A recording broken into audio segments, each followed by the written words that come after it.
Today, in Flex in the City, we talk to Dr. Stephanie Eckermann. She shares her perspectives on female leadership, diversity in information technology, and the future of finance in the age of AI. All that happening right now in Flex in the City. Hello, everybody, and this is Flex in the City, and I'm absolutely delighted today to have Dr. Stephanie Eckermann. And Stephanie is an executive member on the board of Deutsche Börse, and she's also the chairwoman of the Clearstream entity. Thank you so much for joining us. Als ich 19 war, habe ich fließend Deutsch geredet. Oh, wow. I've forgotten it all, Stephanie. So I'm afraid we're going to have to do it in English. Thank you. Hello to everyone, and many, many thanks for having me today, and congrats to your German.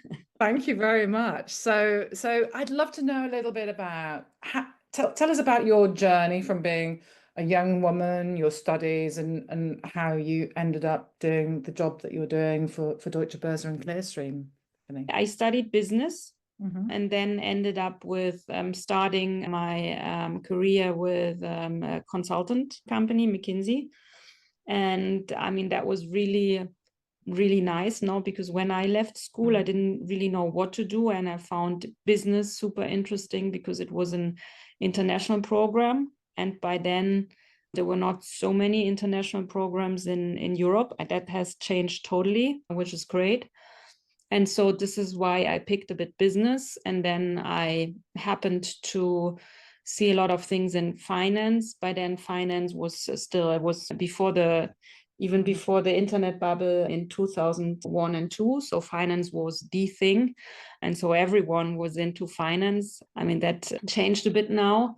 And so I started with a finance passion, also my career, and was then advising a lot of banks, especially on the wholesale banking side. So I did wholesale banking my whole life, which I love because it's a very global, international business. Whatever business line on the wholesale side you take, it's very international and international flows and connecting economies on a global level. And although this is abstract, you see really the relevance of finance and banking because it enables international trade and what economies are doing, what central banks are doing.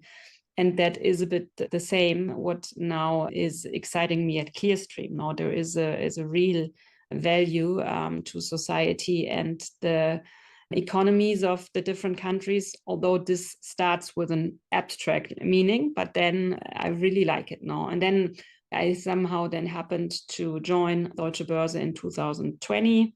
I had the luxury to see a lot of things because in the beginning, I did the strategy and finance for not only the post-trading segment, so that's the Clearstream Security Services and Clearstream Funds services, but also for what we now call IMS, Investment Management Solution. And so I was close to the acquisition of ISS, which is now ISS Stocks. I was close to the acquisition of SimCorp. And that, of course, is super interesting if you see the broad scope of the group. And then, my passion is, I really have a passion for Clearstream and also our business. So we can talk about that then in a second. Fantastic. You have children, I understand, Stephanie. Yes. How old are your children? 10, 12, and 13. 10, 12, and 13. Getting an interesting age now, no? Absolutely, absolutely. So if you were to explain to your children of that age what it is Clearstream does, how would you explain that to your kids? It's a difficult one because you can even not explain to adults what Clearstream does. No, a Börse, an exchange, people would know because they see it on screen every night in TV when someone is reporting from the economics and what the markets have done during the day. I mean, Clearstream is even one step behind, basically where the securities sit, and we hold 20 trillion of securities. So that's a difficult one to explain. But what I did when they were at elementary school, they had these cards you would exchange, the collection cards, Yeah. And what was from time to time very bad, if they didn't take care of the cards, someone took them, and they were gone. And so I explained them that basically with us, the cards would be safe. And as basically their collection cards with what they have to take on their own, we are a vault for securities, and they could also bring their collection cards, and then they would be safe. No, it's of course a very limited example, but that was something that kept them busy during the day to take care of their collection cards. And so I did something relevant. But then, of course, I mean, they would find it cooler if I'm working for Porsche or a Daimler, and then there's a car. So I still have to wait a bit. But at the end, I mean, also social media talking about crypto and stuff like that. So I guess that's changing now, because my 13-year-old came home and was talking about crypto, and he didn't really get that his mom maybe understands something on crypto, because he said, "How are you doing equities and securities, mom?" And he had me on the traditional side.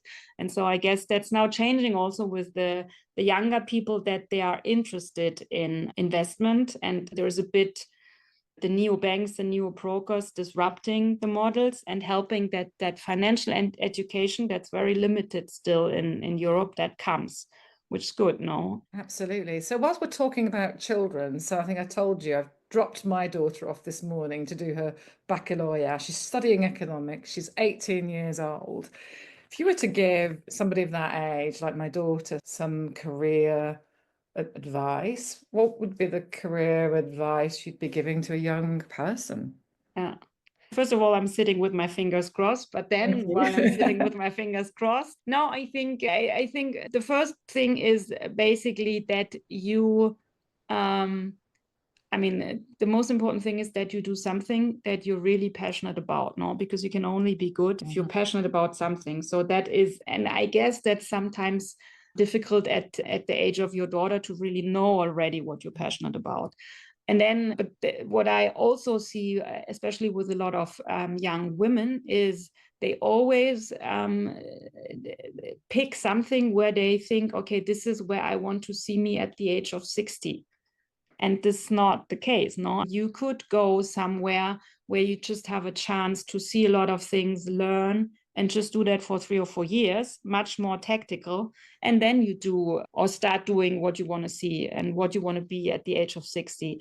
And that is also a bit related to family, because then, although young women have a very good school and university, they pick something that is not as competitive, because they say, okay, I do not want to have that competition all my life because I want to have a family, etc., etc. And then they pick something where they think, okay, this is a job that fits family, although it would be much easier to do something that brings them up in their career early and gives them then the ability to combine career and family. And I always see that reflection with young females, that they pick, they take a different decision, and then that limits them in the path. Although I'm not saying at all that the decision to then, at a certain point of time, pick something that gives you balance with family and job is the right one, no? But it's much easier than to organize yourself if you had a career before. And that would be my advice, to really think what you want to do, but then also what you want to do the next 10 years, but because you're not deciding for the next 30 years, no?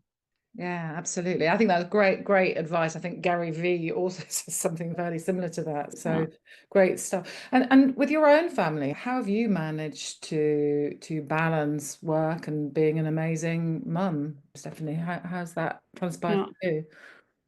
No, I mean, now we have very much a shared model, and of course there's someone taking care of the house and is being there for the kids when my husband and myself are both not there.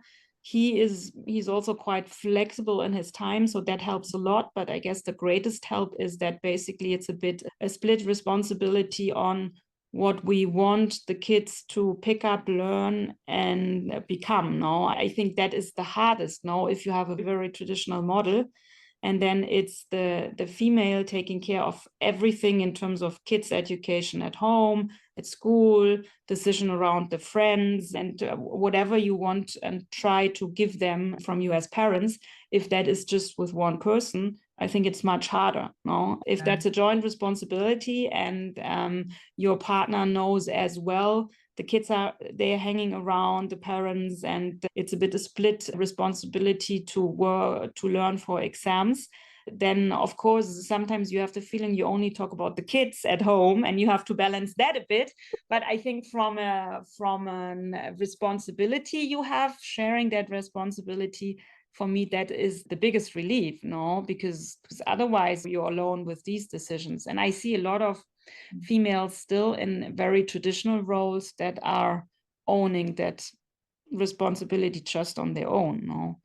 Absolutely, absolutely. And so I'm curious, I know you're very passionate about women in leadership. What is it that Deutsche Börse, Clearstream do to support women in your organization? We're really committed to diversity, and committed to diversity in terms of gender diversity, but then also nationalities, religions, all these things. So we're really trying to do that because we are a global organization, and we have already people working in many locations globally, but then also have a very global setup in Eschborn, where the headquarters is. So there, and so then on the diversity side, I mean, for some of the areas like IT and some of the engineering type areas, it's still a bit difficult to really attract females. So they were working, and they were also trying to swap and move females that are in other areas already successfully to these areas, because what you typically see, if there is a certain share of females, that is just then growing on their own, no?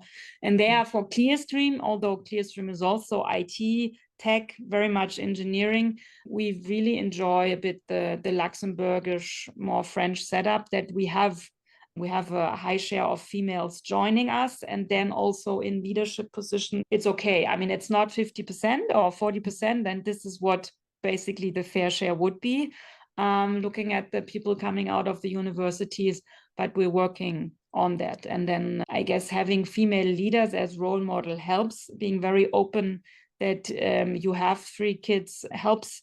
But then also trying to educate females that there are differences in the communication style and leadership style between men and women, is important. And it's not about one or the other is better, but it's important that you understand the differences. And then, of course, even better would be that you can play a bit both.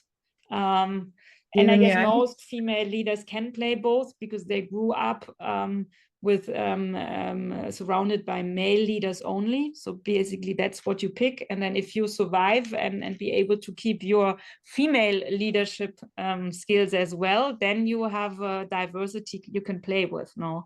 And I guess that's something you need to teach or even train a younger female, because it's not as obvious in the beginning, no? Or often they do not even want to hear about differences, and they say, no, I can do it, I always did it, that's why I'm here, I get away with these female leadership stuff, I don't want to hear it. And then it's only later in your career that you understand there is a difference and something to manage, no?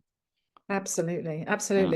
So if we're talking about skills, and we've obviously gone through a huge period of all the AI transitions that have been going on, what do you think are going to be the skills that young people are going to need as they enter this working world in the future? Are we going to need more human skills? What's your view as we go through this period of transformation, I guess?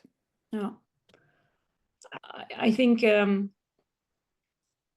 I mean, 2 things. I think you need to, I mean, it's really important that you are curious and want to learn new things, no? Because that AI and everything around tech, the speed of change will further accelerate, and it's quite speedy already, no? And keeping up to date with everything that's out there, all the tools you could use. There you need to be curious to learn, and to also learn at a later stage, no? And then, but then I guess the trick is also that you have to apply it, no? Because the trick is not to understand it, but also to change a bit how you work and how you use it, no? and that you use AI maybe for some of your conversations and communications where it's faster. And then in other areas, you keep what you've been doing because people could tell if you're using AI or not. No, but I mean, also that balance and learning this and changing how you're working and what you're doing on a daily basis, I guess that needs a capability and a transformation capability where you're able to transform yourself and then with that also understand how to transform an organization with these new technologies or external changes, etc. And I guess that is very much understanding and also a lot of questioning. No, I mean, you clearly do not need to understand the code of the AI, but you need to understand a bit what it does and what it implies. No, and it's then it means that young people from the beginning, but then also leaders later, go a bit into the content and deeper where. But then, of course, you cannot do that all the time. So you need the judgment where it's important, where not. No, and that's also a bit hinting to your question is on people skills and will that become even more important?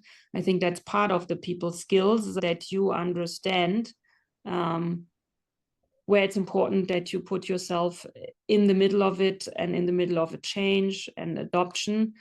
And we're not. And this requires itself people skills, but this is also a task you cannot do on your own. And that's where the people skills, working in a team to jointly grasp a bit what's now needed with that upcoming tech change or geopolitics change. And what does it mean for us? That I guess you will only be able to manage this complexity if you have also the people skills to work in a team and to jointly discuss and understand what does that mean for us as a team or an organization. Yeah, I love what you've said here, Stephanie. I think it's really powerful. And what I'm hearing you saying is it's about having really a growth mindset and that ability to be able to form connection, which is going to be so important. So I think that's really powerful. So talking about being powerful, and I've got my wand here, if you were the fairy godmother of financial services and you had a magic wand and you could make one incredible change to make some magic around the industry, what would be that magic that you'd be able to? Oh, I love your face. I mean, there's many things. Now you're making me to pick one. That's a big coaching question, isn't it, that one? No, but I think what the big problem of the industry is data, no? Because and that's already surprising because at the end, banking and financial services is only tech and data. No, we run data across infrastructures, banking systems, and you would expect that we're all very good running this data. And if you then see the limitations and given the legacy systems and the breaks in between different banks, different countries, different markets, there is the quality of their data is not where it should be. And this is if you tell someone what the industry is and in which state this industry is, you would be really embarrassed. So if I would have my magic stick, I mean, making this data at a decent quality at once, that would really, really help a lot. And with that, we could give even more back to all the participants of financial markets now. But that is a way still to go. And there, I guess, we can learn a lot also from other industries that are much more complex and not even have data, but data plus something. And still they manage to keep good quality data. No? Yeah, absolutely. I think that's a great answer. So when you're not being a fantastic mum and you are doing your fantastic job at Deutsche Börse Clearstream, is there anything else that you find to do in your spare time? I really, really love skiing. I lived in Munich for a long time, and there I managed, of course, to ski much more than here. But I managed that the kids are amazing skiers. And I really count the skiing days having a year with me. And so that is really my, like from the sports perspective, the big passion. And then, of course, now I love summers because we have a lot of barbecues. We have amazing neighbors. My husband is a very good cook. And so we always have people around, and a lot of people and a lot of kids in the house at the weekend. Sometimes you need to manage that a bit, because then after the weekend you feel really exhausted and you feel it has been too short, the weekend. So managing that a bit is, I guess from time to time I would need more discipline, but then at the end it's great that balance is there. Although maybe from time to time a yoga session would be better than a big barbecue with 12 adults and as much or double the kids at your house. Yeah. So my last question, if financial services could learn something from a great barbecue, what would it be that financial services could learn from having a great barbecue? And I mean, first of all, it's about the relationship. No, our business is a relationship business. Even more, the Clearstream business. We run huge global networks, and that is all about partnership, because our clients are often also our biggest providers. And you have the number one or two client on both sides, and that's then a partnership you're running. I guess that's also at the barbecue, that basically it's the people that are coming first. And then if you have so many people over, it's also a bit about the routines, no? That you have to have solid processes, and you can cook differently for 4 people, but you cannot do that for 20. And then from some time to time, also the guests need to help to make all of that work. And that, I guess, to have these solid routines, but then also jointly supporting, that's also a bit what we need to do in our processes when we run settlement processes and asset servicing processes. So there's a lot on these things to learn. No? And at the end, it's really about the humans that sit around the table, and that's also a bit what I would see that's the secret at the Clearstream. No, it's really an international company with many people working there for a long time. I mean, we celebrate each year 25 years, 30 years, 35 years at Clearstream, and if you are able to combine that in a way that people stay open, or the people that have deep knowledge in one area sit together and discuss with people that have deep knowledge in another areas, and you keep that openness, that's really an amazing team. And I would also say that it's a fun team that helps, of course. No, even in those days, it helps if people can have fun together. yeah, I couldn't agree more, Stephanie. And I have to say that this interview has been a lot of fun. So thank you so much, Stephanie Eckermann, for being with us today on Flex and the City. Many thanks for having me, and my fingers are still crossed. Thank you so much. And that's a wrap for this episode of Flex and the City. We hope that you found inspiration and valuable nuggets of wisdom to elevate your leadership journey. Don't miss out, subscribe on your favourite platform, and if you enjoyed the episode, please do leave us a review. Your feedback really matters. Thank you.